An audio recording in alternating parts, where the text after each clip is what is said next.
Before I say anything else, let me be completely clear about who this is for and what I believe, because it matters. Care work is a skilled, demanding, and deeply valuable profession. Those who do it hold others through the hardest moments of their lives, and the world does not function without them. Nothing in this recording suggests otherwise. Care is not a lesser job, it is not a fallback, and it is not something anyone should feel they must escape. If you love care work and intend to stay in it, that is a wonderful choice, and I respect it completely. This recording is for one specific person. It is for the carer who has personally decided, for their own reasons, that they would like to move into project management. Not because care is beneath them, but simply because they want a different kind of work. If that is you, then this is for you. If it is not, that is perfectly fine. This is about one individual's own choice to change direction, and nothing more. So, to that carer who wants to make this particular switch, let me speak to you now. You have spent years looking after other human beings, long shifts, short staffing, holding things together under real pressure, and doing skilled work that deserves far more recognition than it gets. And somewhere along the way, for your own reasons, a thought began to form. You started to wonder whether project management might be the direction you want to move in next. Not as an escape from a bad job, because care is not a bad job, but as a step toward a different kind of work that has caught your interest. If that is where you are, I want to tell you something important right at the start. It is possible. Carers move into project management successfully, with no project experience on paper, no degree, and no expensive qualifications. It is a real, walkable path, and by the end of this you will know every step of it, because I am going to walk one carer along it in front of you, from start to finish. So you can see exactly how it is done. But first, the insight that makes the whole thing achievable. The skills you have built in care are not separate from project management. They overlap enormously. In many ways, you are already doing the core of project work every day. Let me show you what I mean. Think about a single shift. Before you have even taken your coat off, you are holding a set of tasks in your head, that all have to happen in a specific order, by a specific time, or someone is harmed. That is sequencing and prioritization. You hand over to the next person with a clear, accurate account of what happened, and what still needs doing. That is documentation and reporting. You spot, early, that something is going wrong with a vulnerable person, and you raise it before it becomes a crisis. That is risk identification and escalation. You follow safeguarding and confidentiality rules to the letter. That is governance and compliance. Sequencing, documentation, risk, compliance. Those are not soft, lesser qualities. They are demanding professional skills, and they happen to sit right at the core of what a project manager does. This is the good news. Moving into project management would not mean starting from nothing. It would mean carrying skills you have already mastered into a new setting, and learning to describe them in that setting's language. So let me show you a real path, through one carer. I'm going to call her Florence. Everything she did, you can do, if this is the direction you have chosen for yourself. Follow her closely, because her steps are your steps. Florence had been a carer for 3 years. She was good at it, and she valued the work and those in her care. This is important. She was not running away from a job she hated. She simply found, over time, that her interest was pulling toward organizing and coordinating work, and the more she read about project management, the more she felt it was the direction she wanted to grow in next. She had no degree, and she had almost no money to spend. Here is exactly what she did, step by step. Step 1, and this is the very first thing she did, before anything else. Florence found a mentor. She looked for someone who was already working as a project manager, and she asked them to guide her. This matters more than almost anything else I will tell you, so do not skip past it. A mentor who has already walked the path can save you months of guessing. They can tell you which roles to aim for, look over your applications, explain the words you do not understand, and reassure you on the days your confidence wobbles. Florence found hers by asking around, reaching out to a contact of a contact, and simply being honest about what she wanted to do. Most project managers remember how hard it was to break in, and many are glad to help someone willing to learn. So before you spend a penny or send a single application, find your guide. A good mentor is the single best first move you can make. Step 2. She recognized the skills she already had, and she wrote them down. One evening she took a single ordinary shift and wrote out everything she had done that day, in order, in plain words. Then she went back through the list and renamed each thing in project language. Looked after 6 residents became coordinated daily care for 6 service users with competing needs. Did the handover became produced a clear handover report so the next shift could act immediately. Noticed Mr. Adiemi was not himself and told the nurse became identified an early warning sign and escalated it to senior staff before it became a crisis. By the end she had a page full of genuine project skills, each with a true story behind it. She could see, in writing, that she was not starting from zero. She was building on years of real, valuable experience. And if you feel you genuinely lack experience, do not stop there. Look wider than your care work. Think about any volunteer work you have done, any side projects, any group work from a course or training, any responsibilities from previous roles. Anywhere you have organized something, coordinated others, hit a deadline, or solved a problem under pressure, there is project experience hiding. Most of us have handled far more than we give ourselves credit for. Write all of it down, from every corner of your life, and translate it the same way. You will almost certainly find you have more to draw on than you thought. Step 3. She learned the basics cheaply, because you do not need to spend thousands before anyone will look at you. She did not sign up for an expensive certification. She found an inexpensive online course, the kind you can take at your own pace for a small monthly fee on one of the big learning platforms.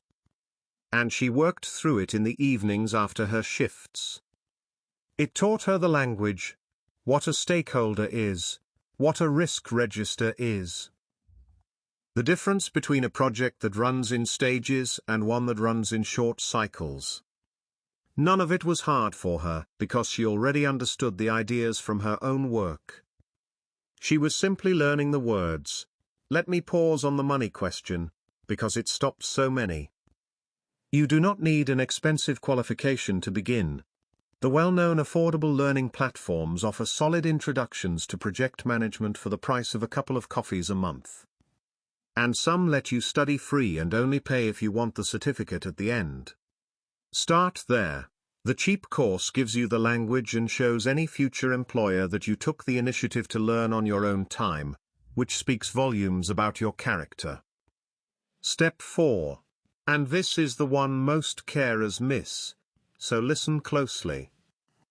Florence went and got real project experience by volunteering. This is the part that turns "I think I could do this" into "here is proof that I have."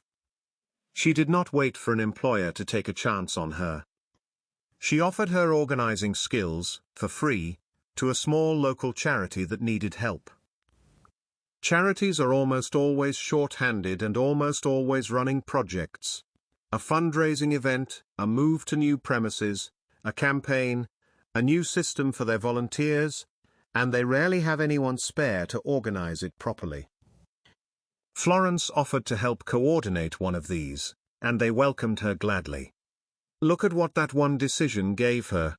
Over the following months, as a volunteer, she helped plan a charity fundraising event from start to finish. She kept the list of who was doing what and chased the things that slipped. She took notes in the planning meetings and turned them into clear actions. She tracked the small budget. She spotted that the venue booking was at risk of falling through and flagged it early so it could be fixed. She kept everyone informed and aligned right up to the day. When the event went well, she had not only helped a good cause. She had run, in everything but name, a real project, and she could now say so, with a genuine example, on every application she sent. That is how you turn care experience into project experience. Not by inventing anything, but by adding one real, named project to your story through volunteering, so that you are no longer only a carer who thinks like a project manager, you are someone who has actually coordinated a project. Start to finish and can prove it. A few months of volunteering for a charity gives you that, and it costs you nothing but some evenings and the willingness to ask. Step 5. Florence aimed at the right first job. She did not apply to be a senior project manager, because that was not the door. She aimed one rung lower, at roles with names like project administrator, project coordinator, project officer, and project support. These exist in real numbers in larger organizations, and they value exactly what she now had. Reliability, calm under pressure, accurate record keeping, a cheap course showing initiative. And a real volunteer project she could talk about for 10 minutes without pausing for breath.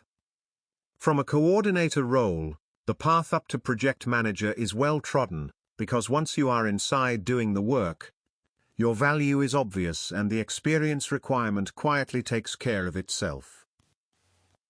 The whole game is getting onto the path. The entry role is how you do it. Step 6. She told her story with confidence and with pride in where she had come from. Before the interview, her mentor taught her one technique that made all the difference, and I want you to learn it too. It is called the STAR method, and it is the way to answer the behavioral questions that project interviews lean on. The ones that begin with "Tell me about a time when." STAR stands for 4 things.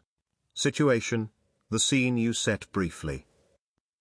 Task, what you needed to achieve. Action, what you specifically did. And result, how it turned out. You answer in that order, every time, and it keeps your answer clear, and stops it wandering. Florence practiced her care stories in that exact shape until they were sharp. When the interview came, she did not hide her care background or treat it as something to apologize for. She honored it.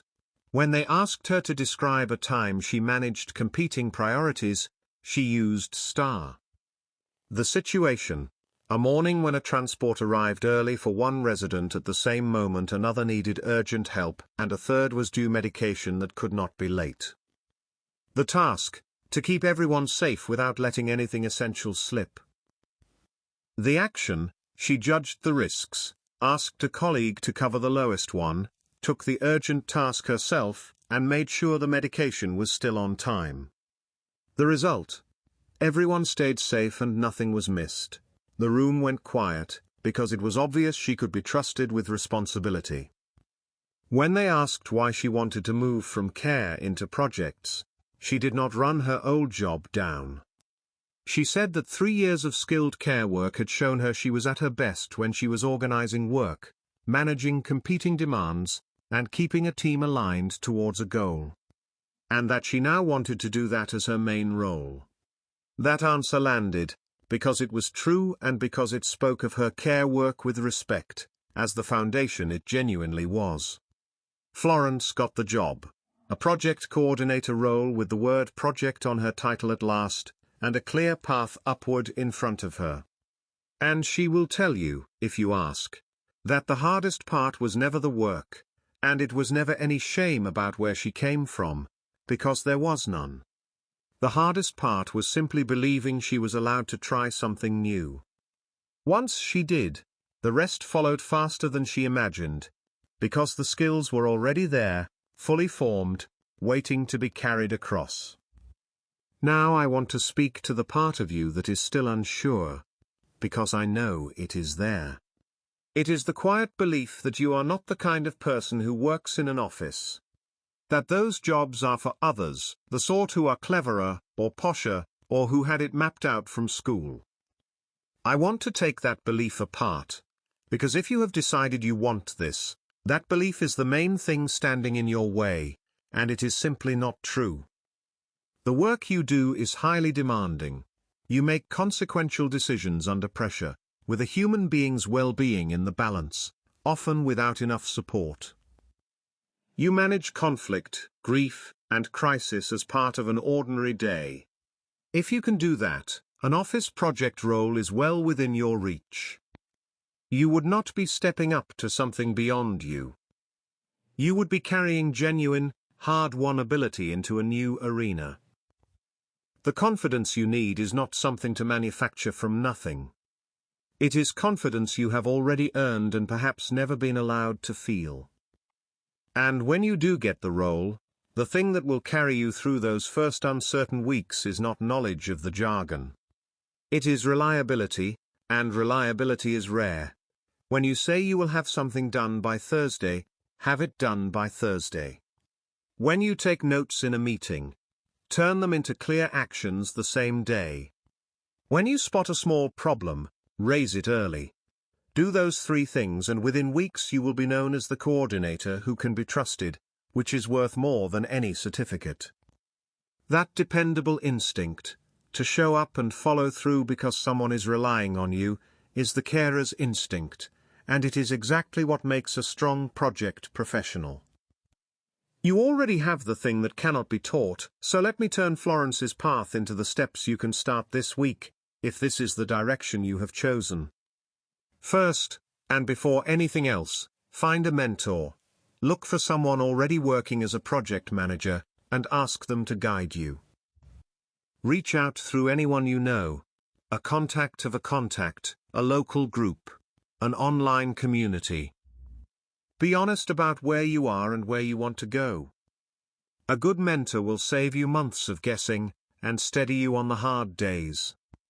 This is the first move, ahead of courses, ahead of applications. Do this one thing and everything else gets easier. Second, do what Florence did on that first evening. Write out one ordinary shift in full, everything you did in order, then translate each task into project language. Coordinated, documented, escalated, prioritized, maintain continuity under pressure. And if you feel short on experience, look wider, at any volunteer work, side projects, course group work, or previous roles where you organized, coordinated, or solved problems. By the end, you will have a list of genuine project skills with a real example behind every one, and you will see, in writing, that you are building on years of valuable experience, not starting from nothing. Third, find an inexpensive online course in project management on one of the big learning platforms and start it this week. Not an expensive certification. A cheap, self-paced introduction that teaches you the language. A few pounds a month and an hour an evening is all it takes to become fluent in the words you have been missing. Fourth, and most importantly, volunteer your organizing skills to a local charity, and offer to help coordinate something real, an event, a move, a campaign. This is how you turn care experience into project experience you can prove. A few months of this, and you will have a genuine, named project to talk about in every interview, and you will no longer be a carer hoping to become a project manager. You will be someone who has already run a project, asking to do more of it. And when the interviews come, answer the behavioral questions, the tell me about a time ones, using the STAR method. Situation, task, action, result. Practice your real stories in that shape until they are sharp, and you will walk in ready. Let me leave you where I began. Care work is a fine and honorable profession, and if you choose to stay in it, you have my full respect.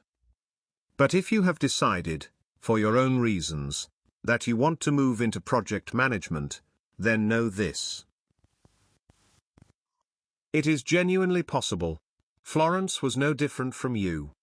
She found a mentor to guide her, honored the work she came from, recognized the skills she already had, learned the words cheaply, proved herself through volunteering, and walked through the door. Every one of those steps is yours to take, starting tonight, if this is the path you want.